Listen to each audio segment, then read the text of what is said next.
बताते हैं सर, मैं देवेंद्र कुमार खूंगा, CAWS का राज्य मुख्य सलाहकार।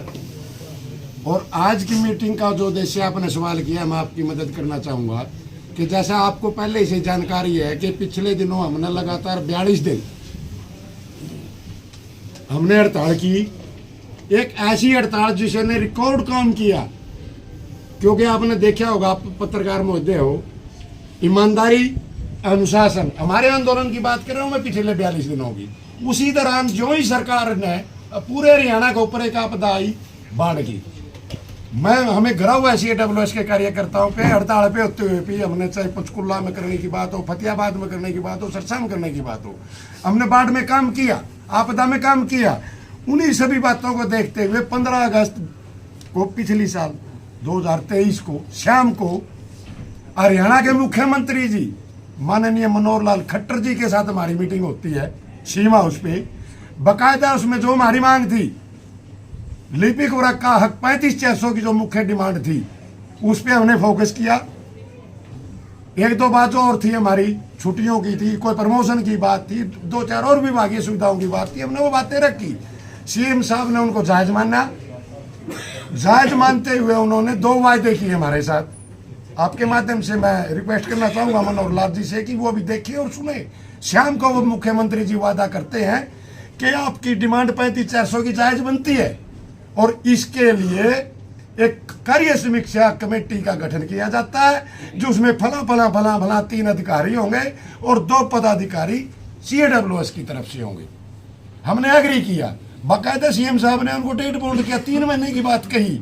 लेकिन एक बात और रहेगी उसमें, जो 42 दिन का आंदोलन था, जब हमने उनको जिक्र किया कि जी 42 दिन का हमारा क्या होगा, तो उन्होंने कहा था कि 7 दिन की तो छुट्टी कट जाएंगी, CL जो बोलते हैं, और 35 दिन ड्यूटी में कन्वर्ट हो जाएंगे, आपको ड्यूटी पे मान लेगी सरकार कि आपका आंदोलन ठीक था, आपने अनुशासन से किया, ईमानदारी से किया, सरकार के साथ मिलकर काम किया आपने।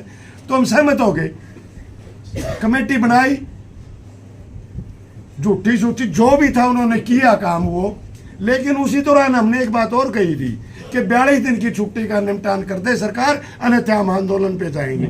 लेकिन हरियाणा सरकार की तरफ से हमें कोरा आश्वासन दिया गया है, और जो ग्रेड के नाम पे दिया गया 35,400 के नाम पे, वो आप लोगों के बीच में है, देख लिया। मैं उसका नाम भी पसंद नहीं करता लेना, और आप लोगों के माध्यम से हरियाणा सरकार को बताना चाहते हैं कि हम इस प्रति का हम उल्लंघन करते हैं, हम इसका बहिष्कार करते हैं, उसको हम लागू नहीं होने देंगे। और जब तक 35,400 की डिमांड हमारी पूरी नहीं होगी, 42 दिनों की छुट्टी हमारी सरकार नहीं मानेगी, हरियाणा के मुख्यमंत्री द्वारा किया गया वादा पूरा नहीं होगा, तो नेक्स्ट वीक में, अभी राज्य कमेटी की मीटिंग चल रही है आप लोगों के बीच में, नेक्स्ट वीक में बहुत बड़ा आंदोलन करनाल में हम करने जा रहे हैं CAWS के नेतृत्व में। इसमें एक बात और बताना चाहूंगा मैं कि हम संबंधित BMS है, लेकिन पिछले 1 साल की कार्रवाई को देखते हुए कि BMS ने हमारा क्या छीना है, क्या दिया है, उसको आकलन करते हुए हमने सर्वसम्मति से निर्णय प्रस्ताव पास किया कि हम BMS का पीछा छोड़ रहे हैं, उसकी भी मान्यता को हम बंद कर रहे हैं, और अपने दम पर CAWS के दम पर केवल और केवल मिनिस्ट्री स्टाफ के नाम पर, क्लैरिकल के नाम पर स्टूडेंट तक की बात करते हैं, हम एक बहुत बड़ा आंदोलन करेंगे जिसकी जिम्मेवारी हरियाणा सरकार की होगी। कितना ग्रेड फाइनल किया गवर्नमेंट ने, जो आपने? तो सर, हमने देखा था पूरी तौर से 21,700, 19,900 से 21,700, वो भी पता नहीं कब से, आप लोग पढ़े लिखे देख लीजिएगा। यानी कि आगे कोई सरकार ने भर्ती नहीं करनी, आपने पता है सरकारी कर्मचारी। मांग क्या है आपकी? हमारी मांग ये है, 15 अगस्त 2023 को सीएम हाउस पे जो CM साहब के साथ हमारा जो समझौता था वो लागू हो जाए। एकदम से जो आंदोलन स्थगित किया गया था, तो क्या वहाँ बातचीत? आंदोलन स्थगित मुख्यमंत्री के उस आश्वासन पे किया गया था कि भाई आपकी 7 दिन की, जैसे भाई साहब ने बताया, छुट्टियाँ काट लेंगे, बाकी वो ड्यूटी पेड कर देंगे, और कमेटी के द्वारा जो आपकी विस्तृत रिपोर्ट है उसे हम लागू करेंगे।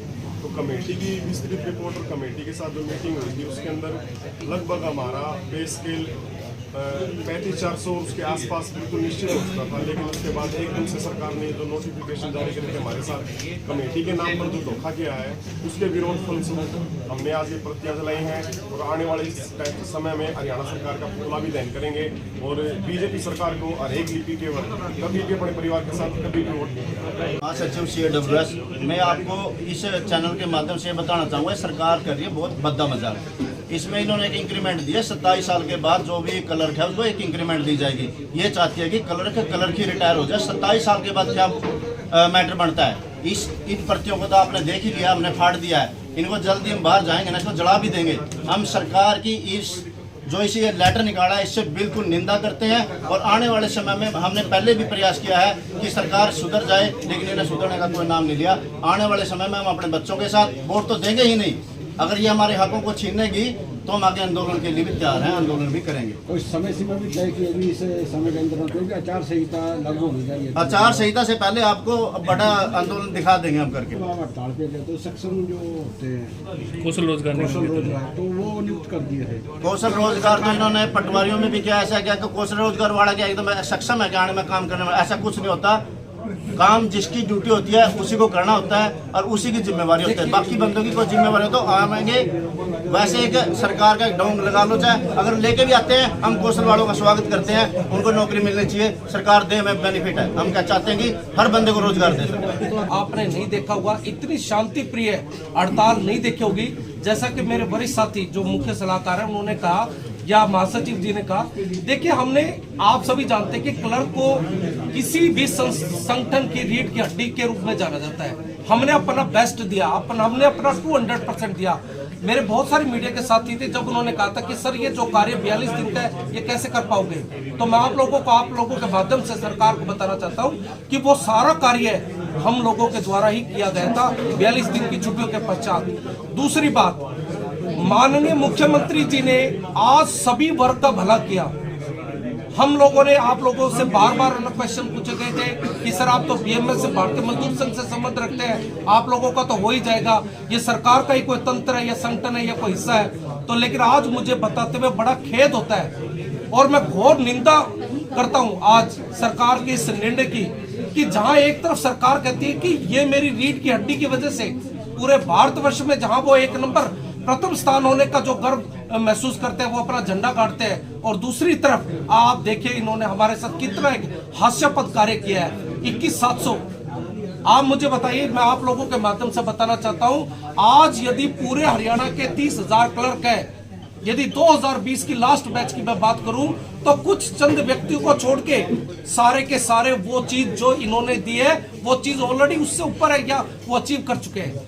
तो आप ये देखिए कि एक तरफ तो सरकार कहती है कि हम विकसित कार्यक्रम के पथ पे अग्रसर हो रहे हैं और हमें कहा जाता है कि रीढ़ की हड्डी हो। जब सारी चीजें हम ये कर रहे हैं तो उसके पश्चात क्या रीढ़ की हड्डी के साथ ऐसा व्यवहार होता है?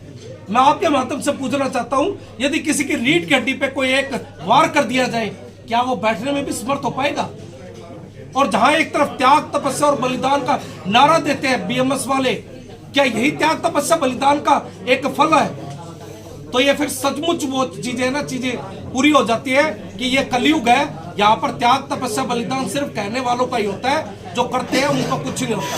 संगठन पर आरोप, तो इसलिए मैं आप लोगों के माध्यम से आज सबसे पहले तो भारतीय मजदूर संघ के उन जितने भी शीर्ष पदाधिकारी हैं, मैं आप लोगों के माध्यम से अपनी आवाज उन तक पहुंचाना चाहता हूं कि हमने जिस विश्वास के साथ और एक जो बड़े भाई के रूप में जो आप लोगों का साथ पकड़ा था, उंगली पकड़ी थी, आपने उसके प्रति कोई भी अपना कर्तव्य पूरा नहीं किया। और इसके साथ साथ मैं हरियाणा सरकार से अनुरोध करूंगा कि जिस तरह से आपने हमारे साथ एक भद्दा मजाक किया है, अपनी रीढ़ की हड्डी जिसके बलबूते पे आप कहते हो कि आज हम नंबर 1 है, यदि उनके साथ इतना भद्दा मजाक किया है तो आप ये मानिए कि भविष्य